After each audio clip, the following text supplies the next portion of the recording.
Instant నిమ్మకాయ ఆవకాయ చూడండి, చూస్తేనే తినాలనిపిస్తున్నారు కదా. ఎంత బాగుందో చూడండి, కలర్ చూడండి. అది కూడా ఎండ పెట్టకుండానే చేస్తాం. ఇది ఎలా చేస్తారా అనుకుంటున్నారా? ఇది ఇవాళ రేపు అపార్ట్మెంట్లలోని ఎండ ఉండదు కదండి, కానీ మనం ఆవకాయ తినాలి. ఎండలో పెట్టకపోతే ఆవకాయ పాడైపోతుంది. కానీ ఇలా ఎలా చేస్తామా అనుకుంటున్నావా? రండి మీకు చెప్తాను. నేను మీ విజయ, గుని రసోయిలో అందరికీ స్వాగతం, సుస్వాగతం. ఈరోజు నేను మీకు ఇన్స్టెంట్ నిమ్మకాయ ఆవకాయ చెప్తాను. ఇందులో ఎండ అక్కలేదు, ఎండ పెట్టకుండానే ఈ ఆవకాయ చాలా బాగుంటుంది.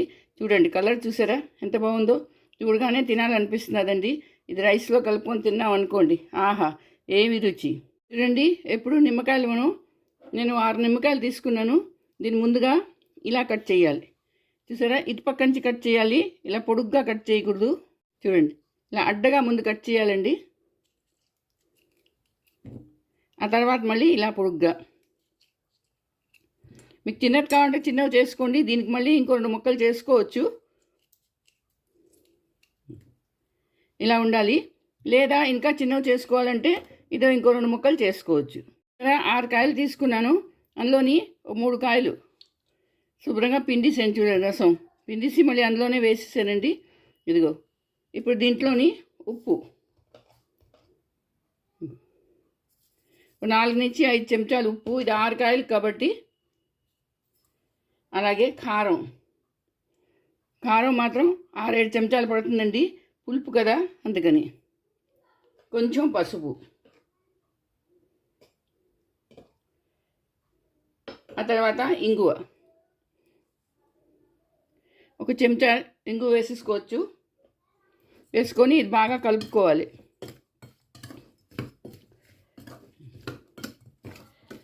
ఇది ఊరిపోయిన తర్వాత ఒక రోజులో మీకు తెలిసిపోతుంది ఉప్పు సరిపోయిందో లేదో. అప్పుడు కావాలంటే మనం ఉప్పు వేసుకోవచ్చు. ఇది నేను గ్యాస్ ఆన్ చేసుకున్నాను, మూకుడు పెట్టుకున్నాను, నూనె వేసుకున్నాను.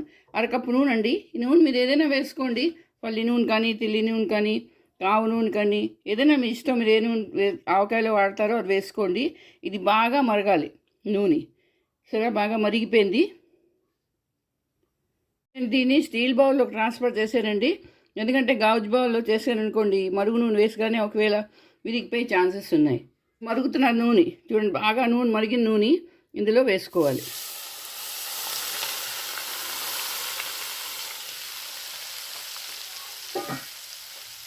ఇంత వేడి ఉండాలి, చూసారా?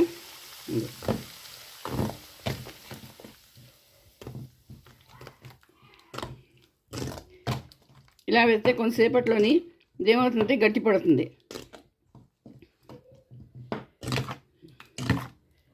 ఇక చూసాను, మసాలా చూసారా ఎలా వచ్చిందో? మంచి కలర్ వచ్చింది మసాలాకి. ఇది ఇలాగే ఉంచుకోవాలి. ఇది ఇలా మూత పెట్టేసి ఒక 2 గంటలు వదిలేసామనుకోండి, మన ఆవకాయ రెడీ అయిపోతుంది. ఇదే కాక దీన్ని ఎండలో పెట్టడం అవసరం లేదు. మనం ఇంట్లాగే తీసుకొని జాడీలో కానీ గాజు బౌల్లో కానీ తీసుకొని మీరు పెట్టుకోవచ్చు. ఇది 6 నెలల వరకు కూడా ఏమీ పాడవదండి. ఇవాళ రేపు అపార్ట్మెంట్లో ఏంటంటే ఎండ రాదు, మనం ఏదైనా ఎండలో పెట్టుకుంటాము. ఎండ రాదు కాబట్టి మనం అలా చేసుకుంటాం. అందుకని ఇలా చేయండి. ఇలా చేశారనుకో 2 రోజుల్లో మీ ఆవకాయ రెడీ అయిపోతుంది. అప్పుడు మనం తిని లాయకు వస్తుంది. చూడండి, కలర్ చూసారా ఎంత బాగా వచ్చిందో? చూడండి, ఇందులో ఏమీ వేయక్కర్లేదండి. ఇంగు వేసాం కదా, మంచి వాసన వస్తున్నది ఇంగుది. తర్వాత చూడండి, దీని కలర్ చూడండి ఎంత బాగుందో. ఎప్పుడు నూనె మనం ఆవకాయ మీద వరకు తేరి వరకే వేసుకోవాలి, తక్కువ వేయకూడదు. నూనె తక్కువ వేసామంటే ఆవకాయ పాడైపోతుంది. చూసారా, ఇంత నూనె ఉండాలి. ఇప్పుడు దీన్ని ఒక బౌల్లోకి తీసుకుంటాను. ఇదిగోటండి, ఇన్స్టెంట్ నిమ్మకాయ ఆవకాయ రెడీ అయిపోయింది.